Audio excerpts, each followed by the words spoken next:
Hello there, I'm Michael, an assistant librarian at Scott County Public Library in beautiful Georgetown, Kentucky. And thank you for joining me for another Unsolved Mystery. Today we have a very unusual case. It occurred right here in Kentucky. It's the 1976 Alien Abduction incident that happened near Stanford, Kentucky, right here close to home where we all live. When I was a young man, my grandfather told me of an abduction of 3 women who lived in Liberty, Kentucky, where I was born and raised. My grandfather had always been a very practical man, very pragmatic and skeptical on many things like that. But I remember him telling me, Michael, if those ladies said that happened, it happened. He knew them personally and trusted them implicitly. Here's what happened. Only 6 days into 1976, when I was in high school, just a few years ago, 3 friends, known as Stanford, Louise Smith, and Elaine Thomas, would share an experience the 3 of them would never forget. Not only would they be a witness to an up-close UFO sighting, they would actually become victims of an apparent abduction while driving their vehicle home along a quiet Kentucky road, returning to their homes in Liberty, Kentucky. They were out celebrating Mona's 36th birthday, so after dining at the Redwood restaurant in Lancaster, Kentucky, Mona, Louise, and Elaine, best friends for years, set off back down US 27 to their hometown of Liberty. It was 11:15 on January 6, 1976, and their journey should take them about 45 minutes. Louise was driving her favorite car, her 67 Chevy Nova, and neither of the ladies had consumed any alcohol with dinner. It was as they were traveling down Highway 78 that all 3 noticed a strange object in the sky, glowing a bright red color. At first, Mona believed it was a plane about to crash, and as the object came closer, each could make out that it was, quote, a metallic gray disc with a glowing dome on top. A line of red lights moved around the middle of the disc, while further red and yellow lights emerged from the underside. There was also the presence of a bluish beam which emanated from the bottom of the craft. As the object got closer to the car, Louise realized she no longer had control of the vehicle, which was now careening down the highway at over 80 miles an hour.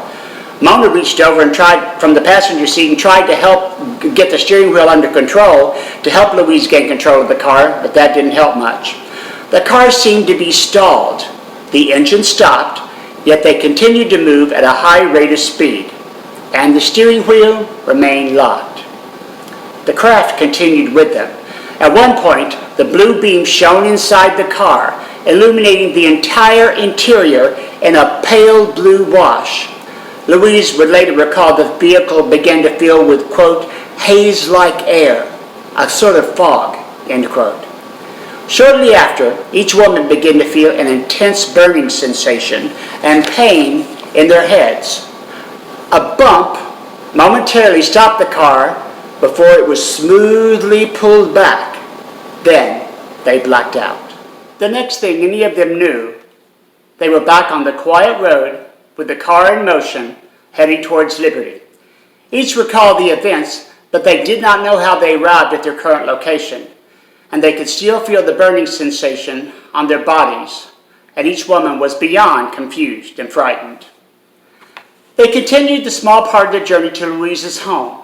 However, when they stepped inside, they discovered the time was 1:20 a.m. Their 45-minute journey had taken over 2 hours, meaning that there was an 80-minute window of time that the ladies could not account for.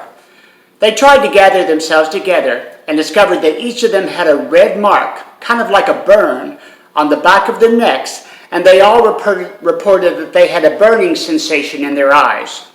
Louise Smith went into the bathroom and removed her watch to wash her face. The hands of her watch were spinning at a much faster rate than normal. She also found that putting water on her hands and face caused pain.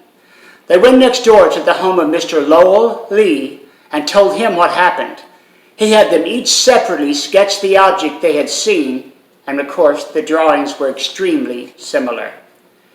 They contacted the local police and the Navy recruiting station in an attempt to speak with someone about the episode, and although both were reluctant to help, the Navy office would pass the details on to a Lexington TV station, who in turn broke the story to the wider media.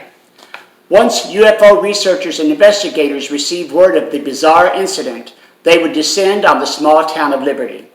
The drive behind the initial investigation was led by MUFON, M-U-F-O-N, that's an acronym, investigator Jerry Black. He was the first to contact the three women, trying to determine exactly what was in the skies that night. The three witnesses were more than reluctant to speak with Black, or anyone else for that matter, at least in the beginning, but they eventually agreed, however, and an initial interview was scheduled. The three women suffered great anxiety regarding the episode.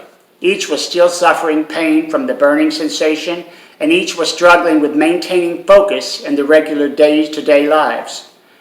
Perhaps the fear of what we don't know and the 80 minutes that were missing gave them the most anxiety.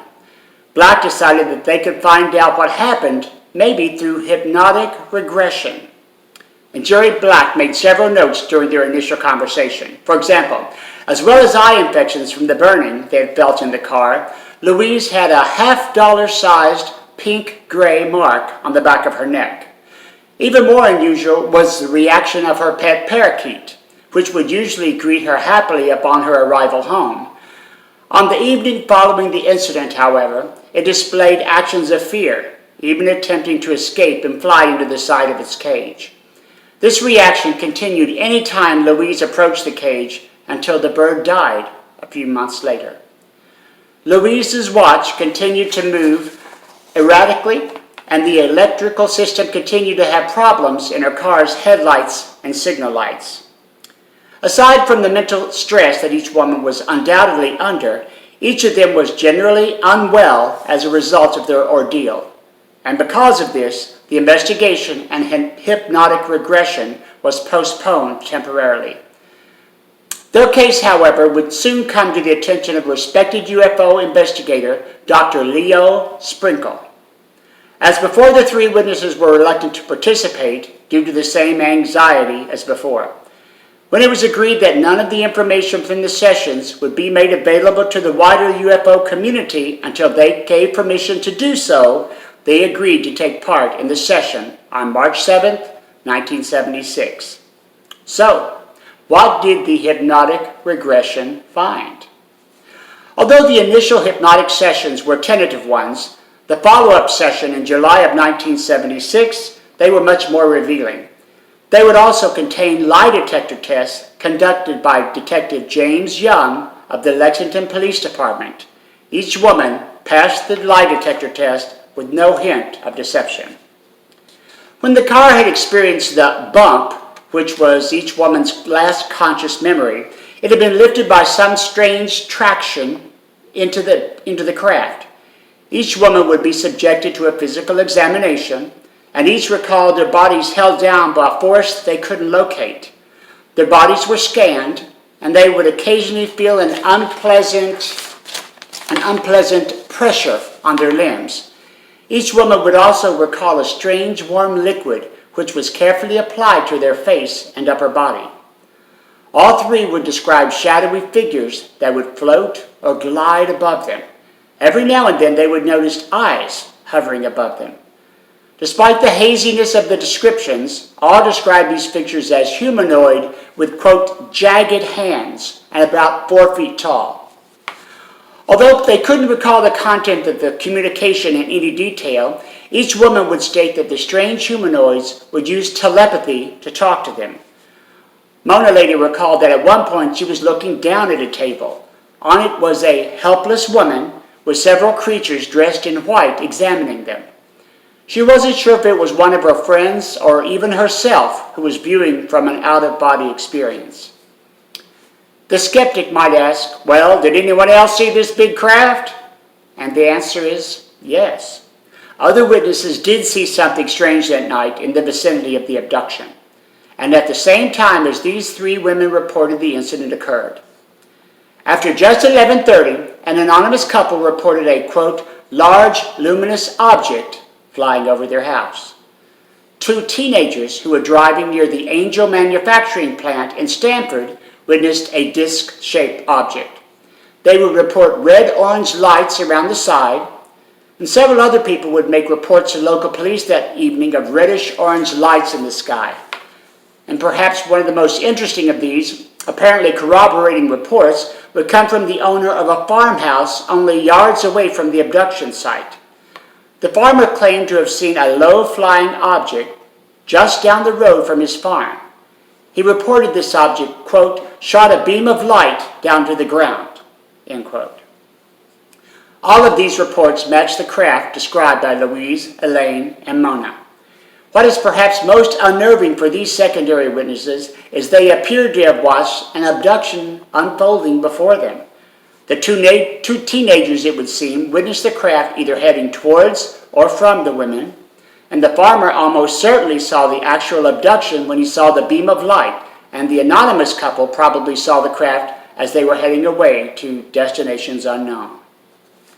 The intricate details of this case make it a most intriguing case, and one of the most impressive and credible. None of the women were ever faced with any resistance to the facts as they recalled them, and this lends a lot of credibility to their account. So, in conclusion, whether you think the women's account is true or not, that's really kind of up to you. But I know my skeptical grandfather believed the women. He always believed your reputation was important, and I know if he believed these women, I believe these women. So join me for another Unsolved Mystery coming soon, and be sure to follow Scott County Public Library in Georgetown, Kentucky on YouTube and Facebook. So until next time, I'm Michael. Have a great day.